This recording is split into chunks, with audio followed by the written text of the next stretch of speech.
Broadcasting from the business capital of the world, this is the Podcast Business News Network. And welcome back, everyone. This is something we're going to talk about today that you would not normally connect with somebody who is a spiritual teacher, a life coach. She's also somebody that transforms lives. And the topic today we're going to talk about is death. Now, that comes in many different shapes and forms, of course, what we think it is, but then there's also the passing or the ending of, let's say, a relationship, a job, and so much more. And with any kind of death comes transformation and change. We're going to talk about that today. She is our professional of the year. She is somebody that gives you the courage to shine and move your life forward, gives you direction for wellness. Sara Regester, our professional of the year, is back with us. How are you today? I'm great, Steve. Really happy to be here today. Should we call it death or should we just call it endings? I don't know. It could be an ending of a chapter, but there's something about the shock point Mm, of death and inviting death as an ally, as something you want to align with intention. And I bring this up because culturally, we're very afraid of death and talking about death and what we mm. think of as a physical ending. But in my world of shamanism, there's never truly an ending. There's merely a transformation that something will change and transform into another kind of energy.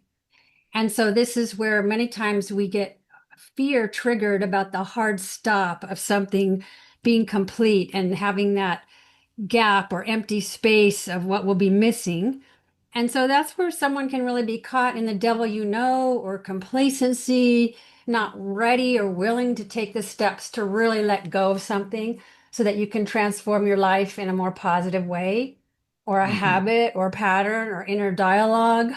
Like it's infinite of how we could apply this concept of really letting things go intentionally with the invitation to bring in rebirth and renewal of something different.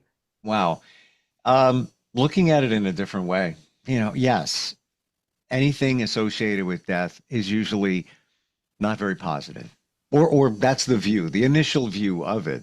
But when you take it and look at it in a different way, that even if it's the passing of someone, it's not easy. It takes Mhm. a lot of time to navigate through that. But on the other side of that has to be change and transformation. And it seems that that holds true no matter what it is, death of a job, relationship, whatever it is.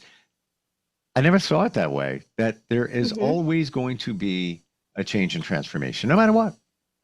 Hmm. And you still might need to go through the stages of grief to accept the change, to let go of the change, particularly if it comes as a surprise versus intentional steps to make it happen, when you're ready to let something go. For example, unexpectedly, you could have a job you really enjoy and suddenly it changes and you're without a job and it comes as a shock. It's sudden and unexpected. And so it's normal to kind of do the emotional stages of acceptance, and everything it takes to grieve the loss. Sure. And on the other side, it's like moving forward. What's next for me? What's the next chapter? What door will open is kind of where we want to be intentional about our next steps of really embracing, let that change go, and let's see where I'm going to go next. So let's look at that. Let's Mhm. say you've navigated through the process following death. Again, doesn't matter what situation it was, and you're working your way through. Could take a long time. How do we start looking at it as transformation and change, and how do we navigate through that? Because not a lot of us like change. It's true. And we're hardwired to not change. Yeah. Our whole nervous system and our neurons and how everything talks to each other and the patterns that are there are really very hardwired. So to bring about a change, whether you're intending it or not, it does take that keeping your focus on what's reality, what is, and to give yourself the space you need to maybe be introspective and withdrawn a little bit. But it's that self-care piece that's so important that we don't just glaze over it and ignore it and pretend like it's not there. It's how we can keep coming back to what is. What's the truth? What do I really want? How does this align with me? And that staying focused and present is really key to moving forward. Because it's easy to get caught in the story and the swirl of the loss, the emotions, the they did this and that and blame. It's like, and we might go there. But once we realize, okay, this is not productive, me blaming everyone for what I've lost, I need to like shift gears here and think, what can I do to support myself? What's one step I can take to get moving forward? What are some of those things that we can do? And yes, let's even start at the point of where if it's a relationship situation, you're blaming somebody else. If it's the passing of somebody, you may be dealing with guilt. I should have done this. I should have called the doctor sooner, but on and on and on. And I'm not minimizing anything here. It's not easy, any of this. Loss of a job, I shouldn't have taken that vacation time. All of that stuff. How do we release that before we accept that there's change coming? I think the first step that's the most empowering is to do an assessment of what you gained. What did that job provide for you that's now a skill, a talent, or an ability? What did that person or that Mm-mm. relationship, even though it's hard when relationships end, it can be quite painful, but there's something that that engagement with that person provided that gave you something. And so the healing comes when you can kind of harvest, how did I grow? What did I gain? What did that situation actually give to me in my life's journey that I can carry forward as wisdom, as empowerment, as knowledge or experience, skills? As tough as it is, it's there. Mhm.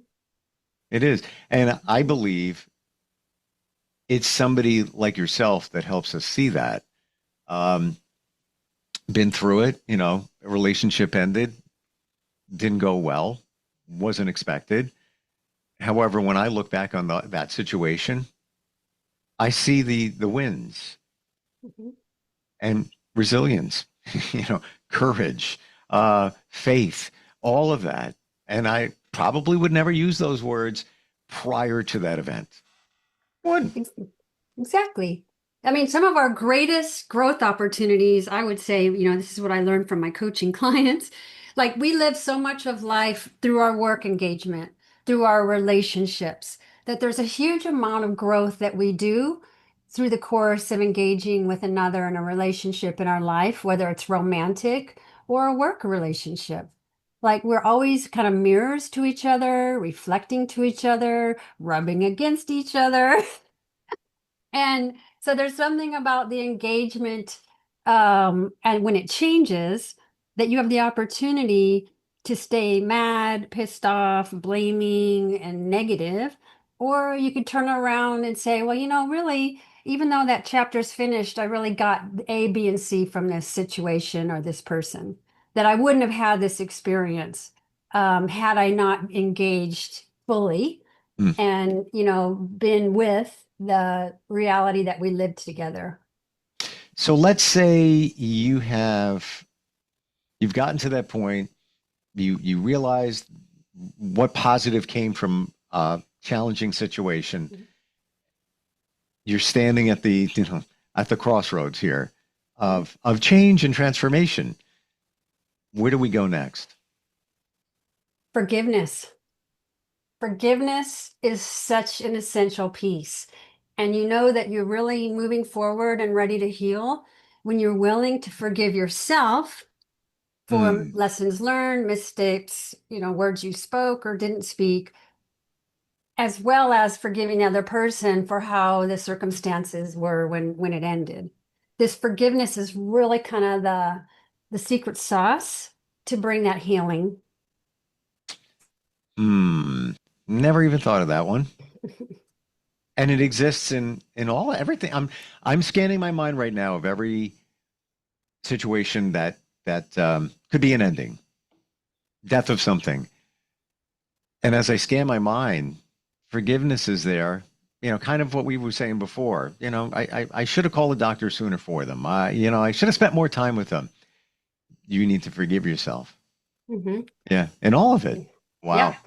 And remember that the retrospectroscope of looking backwards, you can see everything so clearly. But we're in the thick of it, living life in our scenarios together. It's not so obvious of what we could have done if we had done it differently.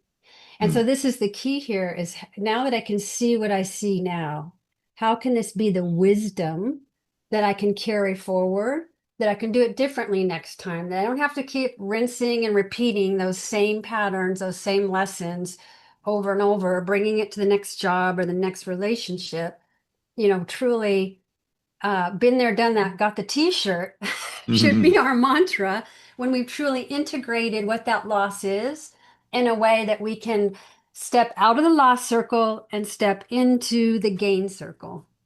Gaining for ourselves is really the end of the day, the gift that someone or a job can give us.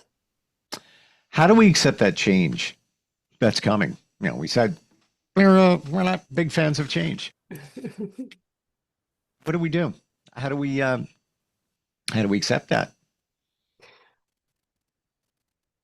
I'm thoughtful because there's any number of ways. This is actually where coaching can help, Yeah. getting that person that you can lean into to help you kind of. And so what I would do for someone is I would give them ceremony, for example, working with trees, or we might do some energetic cord cuttings, or there's certain shamanic things I can do to support someone. But if I'm just out there in podcast world, it's important that we're thoughtful about our next steps and that next chapter of how we're going to do it differently next time. So being intentional, being focused, and there's no step too small when you're moving forward to move forward and not be stuck in the swirl of the past. It's very Hmm. easy to get stuck in the past and rinse and repeat. And yet, when we're really ready, because we've been introspective, we've been thoughtful, we've given ourselves our inner space, it's very individual in the timing of when you know you're ready to move forward. And that self-care piece is really essential. And I'm not talking about indulgence. It's about like, what do I really need that will feed my soul? What do I really need that will heal my spirit? What does my broken heart need that will help it to heal? And that's all self-love. It's all directing it inward before you're ready to put yourself outward. So self-care. Been a while since I've done a podcast on that. Um, would you say that that's a important piece of the puzzle? It is important, and it's what's important is it boils down to your values individually of what is important, what do you value most that will restore your heart, restore your emotional balance. And so it is about spending time in nature or spending time with key family that you enjoy being with. It's doing those either thing activities you enjoy by yourself or finding a safe, comfortable person that you can share your time with.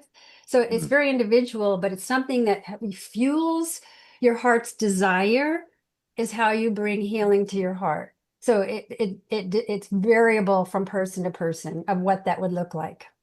But nature can be a really strong go-to. You just said something, and I'm trying to remember how to say it again, of how self-care fuels your heart. Can you repeat that part? That sounds very powerful. Yeah. So the more we give to ourselves, our true heart's desire, the more we can heal our heart. It's like that the true nature of self-love is how we can give to ourselves because so often we're giving and over giving to everyone in our world except ourselves. So a time of grief, a time of loss where something important is no longer part of your life, it's an important part to not distract, not be indulgent of like I'm having this thing to eat or this extra cigarette so I can feel better. But it's like, what do I really need to heal my heart? What can I do that can be spontaneous or something that takes a little planning that truly nourishes my soul, that is giving to myself like no one else can. How do you know what it is, though? How do you know what you need? Is it just the things that make you feel good? For me, I love kayaking. I like getting on the water. I can think, a little bit of peace, feel like I'm a world away, even though it was a, 12, 15-minute drive.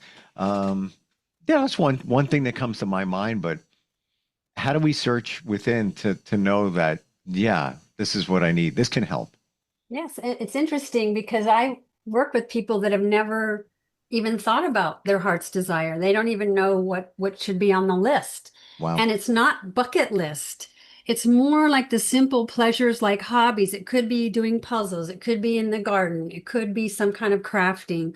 Or in your case, it could be fishing, kayaking, something outside in nature that there's an actual here's an opportunity I can share.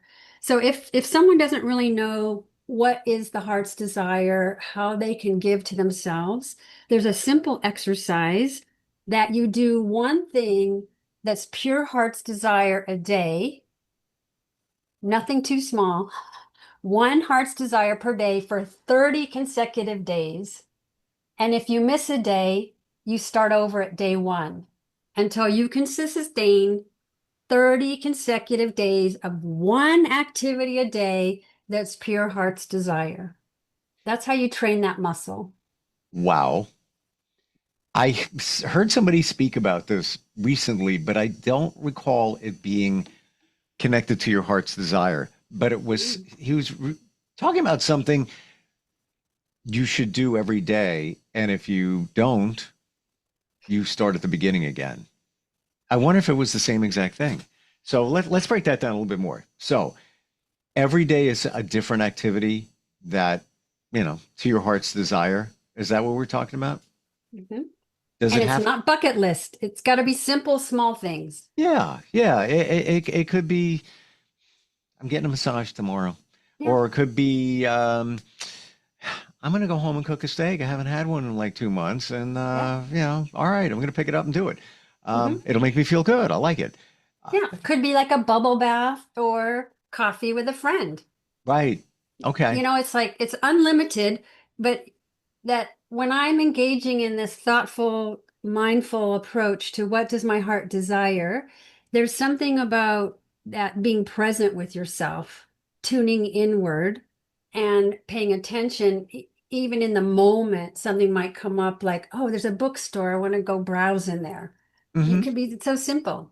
But when we're busy on a trajectory of doing, we're distracting, we're giving to everyone in our lives, who's on the bottom of our heart's desire list? Probably ourselves. Yeah. Now, is there a name for this activity, the 30 days? Well, the name I give it is Feeding Your Heart's Desire. Okay. Love Mhm. it. And that being said, all 30 days, do they all have to be different? Or can you circle back and say, man, I really enjoyed that. I'm going to do that again, 2 weeks later. You can circle back. Like we don't want to get rigid with the rules around it. The flavor of spontaneity though is you get extra heart juice when it's something spontaneous. I got to tell you, Sarah, this whole concept excites me. It is so minimal in some regards, but so exciting because there's a plan and formula. And I've gotten to the point where if time goes on, a few days, whatever, and I haven't done something for me, and I am the person that never did anything for me up until a few years ago, I feel like I'm gypping myself. I feel like I cheated myself if I don't. Does that make sense? Have you felt that too? Yes, and it's an important part of self-care. People get confused sometimes and they might think that being indulgent with self, like I'll watch this extra Netflix, or instead of taking a walk, I'm going to relax. Maybe you do need to recharge, But there's something about knowing the difference between indulging yourself and truly nourishing yourself. Yeah. And that's something that isn't naturally in our culture, that we have so much incoming data, devices, distraction. It's like to sort through all of that and tune in internally. It kind of gets back to that same tool we talked about with that pause, notice, choose, as a practice of like, what is my heart's desire in this moment? What do I need for myself when I'm feeling this wave of grief and loss? I just need to just take a moment with myself and think, okay, I need a cup of tea, or I just need to take, a little walk outside.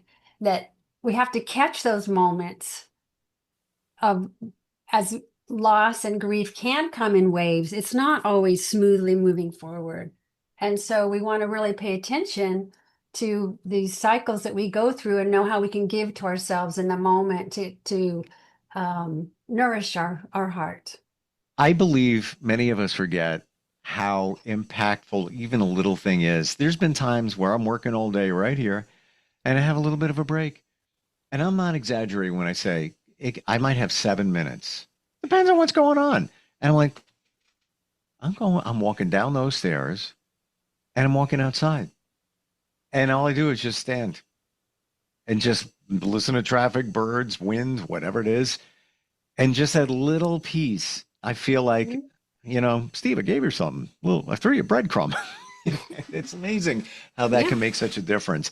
And I would imagine too, with what you're talking about, 30 days to nourish and feed your soul, you should write it down, keep a journal, keep track of it, right? Maybe on a calendar. Mm-hmm. It's good to track. Anytime that you're working on any kind of consistency of a new pattern, a new habit, to be able to track over time helps us stay on track. And there might be some journaling about that comes up when we're doing that activity or how it felt. So it's good to be organic with it. Like you don't want journaling to become too rigid of like, now I have to journal what I did today. But you want even a tick mark can be helpful. A little Couple of words. sign it. Yeah. Then Yeah. when you're off track, it's like, oh my gosh, I've already been going for 25 days. I'm not stopping now. I'm not Right. starting over at day one. And maybe even set something on your phone, let's say 3 p.m. in the afternoon. You may have been busy and you've forgotten to do that something for yourself. So bling, alarm goes off. Yeah, I'm not starting over again. So I need to think of something that's going to make me feel good before the day is up. And you still have, another 6, 7 hours, whatever it is. Love this idea. Love all of this. Fantastic. It's so important. Yeah, and so often people are really good about figuring out getting their steps in or, other health behaviors.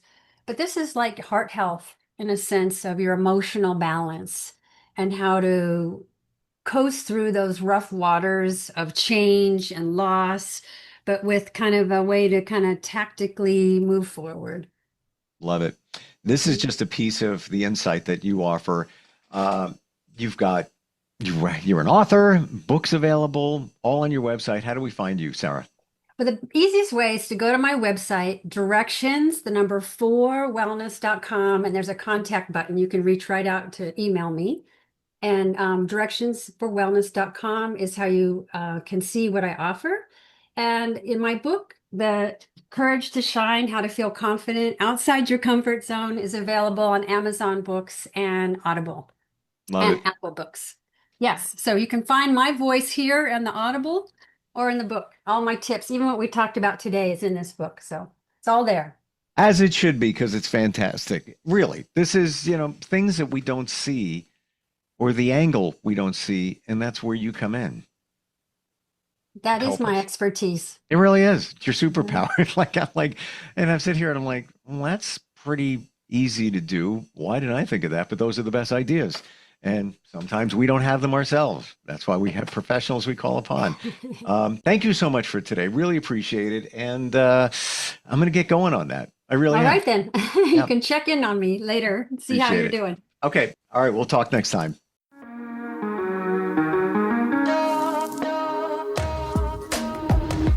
Broadcasting from the business capital of the world, this is the Podcast Business News Network.